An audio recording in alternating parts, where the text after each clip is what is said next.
I've heard a lot of people in the past couple years talk about how nice it is to live in Denmark. Isn't that the country where everyone said is like the most happy country? I think so. Well, I wouldn't be happy right now if I was living in Denmark. They just rushed through emergency coronavirus law.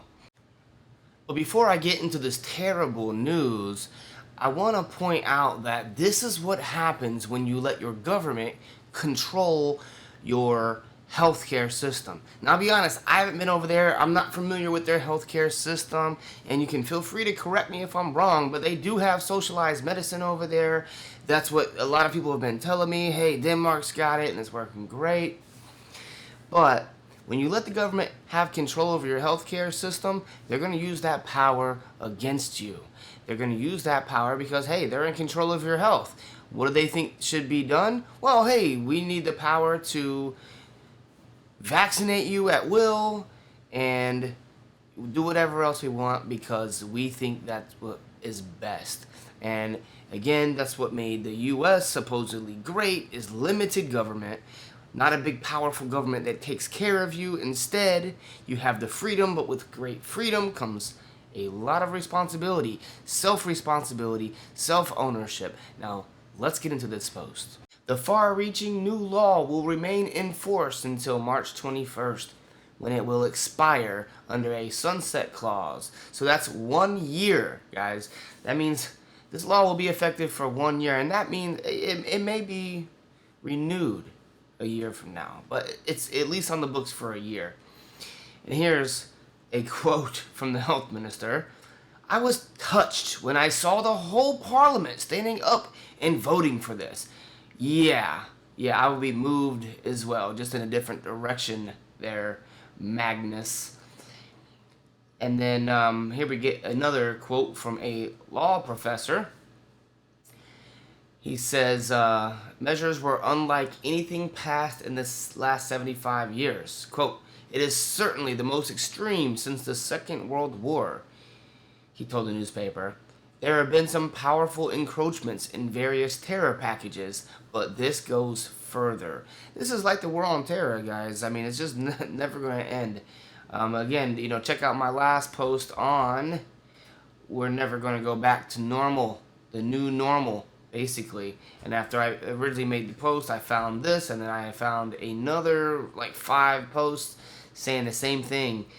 This is a long-term agenda. They've been planning this for a long time. It's a plandemic, not a pandemic. It says, it means you could be sentenced to a punishment if you, for example, refuse to allow yourself to be tested for coronavirus. So that means they're going to be driving around, pulling people over, testing them, and if they test positive, they're going to come and take them away, and put you in there with other people who may really be positive, because these tests they're not reliable. So, this is scary. This could, you could end up throwing healthy people, because you can be asymptomatic they're saying for quite a while. So basically, they have the power to throw healthy people in here who have had a test. They're going to quarantine them, and who knows what will happen after that. It reminds me of the concentration camps in Nazi Germany. It really does. It says, as well as enforcing quarantine measures, the law also allows the authorities to force people to be vaccinated, even though there is currently no vaccination for the virus. Well, isn't that interesting? They've made a law that allows them to force vaccinate people, and this just happened over in Flagler County in Florida near Daytona Beach. I just did another video on that. Why are all these governments instituting laws giving them the power to force a vaccination on people when, one, there's no vaccination that exists?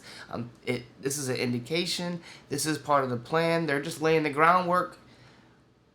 Like Hitler, everything was done legally, just passing the papers along. Hey, we now have the right to do what the hell we want. You have no rights.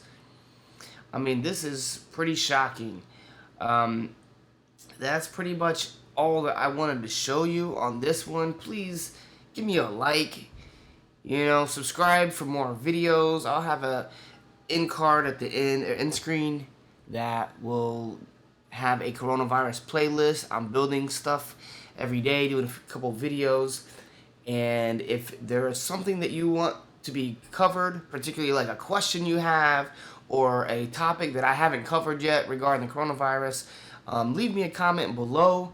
I need some help. I'm doing all this by myself. I have no funding. They cut off my channel last time when I was covering big events like these. They'll probably cut it off again.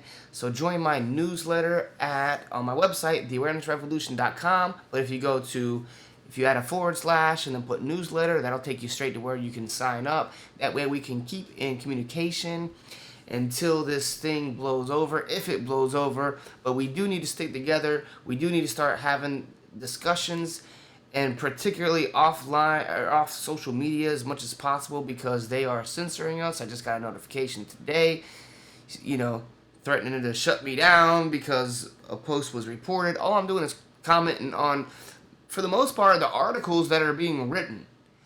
How can me just sharing and showing what's being written be offensive somehow? Anyways, thanks guys so much for watching all the way to the end of the